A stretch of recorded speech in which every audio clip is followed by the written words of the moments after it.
जय श्री कृष्णा। चलिए आज की कहानी शुरू करते हैं। आज की कहानी है श्री गुरु नानक जी की कहानी। आप श्री गुरु नानक जी को जानते ही हैं। श्री गुरु नानक जी सिख पंथ के संस्थापक हैं। वे गांव-गांव जाकर लोगों से मिलते थे, उनके कष्टों को दूर करते थे। एक बार श्री गुरु नानक जी लोगों के कष्टों को दूर करते हुए एक गाँव के बाहर पहुँचे और वहाँ उन्हें एक झोपड़ी दिखाई दी। गाँव से इतनी दूर बाहर बनी हुई उस झोपड़ी को देखकर उन्हें आश्चर्य हुआ। वह उस झोपड़ी में पहुँचे। उस झोपड़ी में एक आदमी रहता था जिसे कुष्ठ रोग था। कुष्ठ रोग त्वचा से संबंधित रोग होता है तथा संक्रामक भी होता है। उस रोग के कारण गांव का कोई भी व्यक्ति उसके पास नहीं जाता था।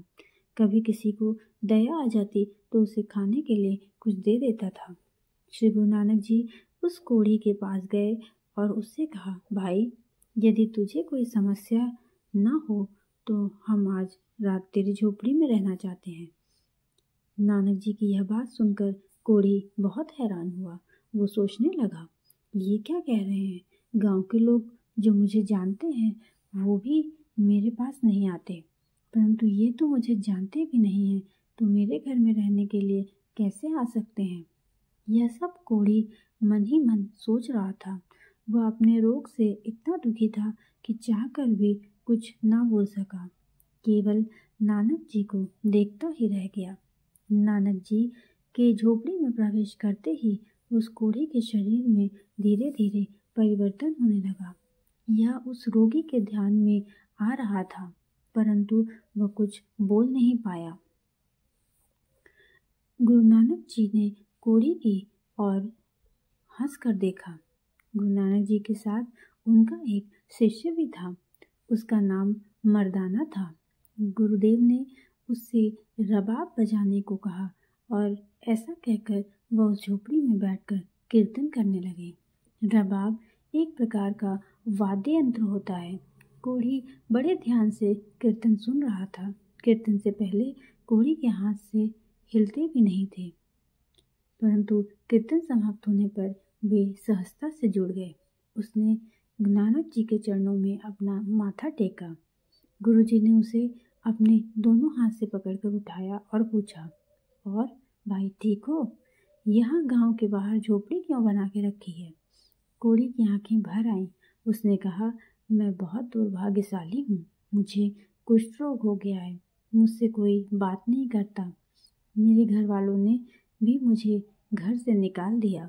मैं नीच हूँ, इसलिए कोई भी मेरे पास नहीं आता है। उसकी बात सुनकर गुरुजी ने कहा, तुम अपने आप को क्यों कोस रहे हो? नीच तो वे लोग हैं जिन्होंने तुम्हें रोगी पर दया नहीं की और तुम्हें अकेला छोड़ दिया। गुरुजी ने अत्यंत प्रेम से उसे अपने निकट बुलाया और कहा, दिखाओ, तुम्हें कहाँ पर कोढ़ हुआ है? गुरुजी की यह बात सुनकर कोढ़ी गुरुजी के निकट आया। वह गुरुजी के निकट पहुंचा ही था तो पता है क्या हुआ? उस पर प्रभु की और गुरुजी की ऐसी कृपा हुई कि देखते ही देखते उसका कोढ़ समाप्त हो गया।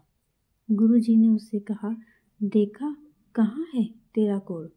कोढ़ी को विश्वास ही नहीं हो रहा था कि उसका कोढ़ अचानक कहाँ चला गया, कैसे समाप्त हो गया।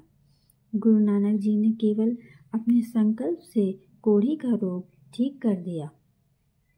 यह सब गुरु नानक जी की कृपा से हुआ है। यह जानकर वह गुरु जी के चरणों में गिर पड़ा। गुरु जी ने उसे उठाया और अपने गले से लगा लिया। उन्होंने कहा, तुम्हारा यह रोग केवल प्रभु की कृपा से नष्ट हुआ है। अब तुम्हारा एक ही काम है कि सदैव प्रभु का नाम स्मरण किया करो।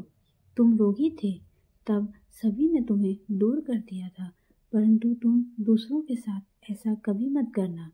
जिस प्रकार भगवान ने तुम्हारी सहायता की है, उसी प्रकार तुम अन्य रोगियों की सहायता जरूर करना। यही तुम्हारे जीवन का मुख्य कार्य होना चाहिए। गुरु नानक जी की बात सुनकर वह आनंदित हो गया और उसने गुरु नानक जी के चरण पकड़कर उनकी कृतज्ञता व्यक्त की। इस तरह से हमारे संत कितने दयालु होते हैं। वे केवल उनके संकल्प से ही मानव का उद्धार कर सकते हैं। यह आपके ध्यान में आया ना? तो यहीं पर हमारी कहानी समाप्त होती है और मैं आशा करती हूँ आपको ये कहानी अच्छी लगी होगी। अगर अच्छी लगी है तो हमारे चैनल को लाइक करें, शेयर करें, सब्सक्राइब करें और कमेंट बॉक्स में भी ज़रूर बताएं कि आगे आप और कौन सी कहानियाँ सुनना चाहते हैं। मैं ऐसे ही आपके लिए अच्छी कहानियाँ लेकर आती रहूँगी। तब तक के लिए हरे कृष्णा, राधे राधे।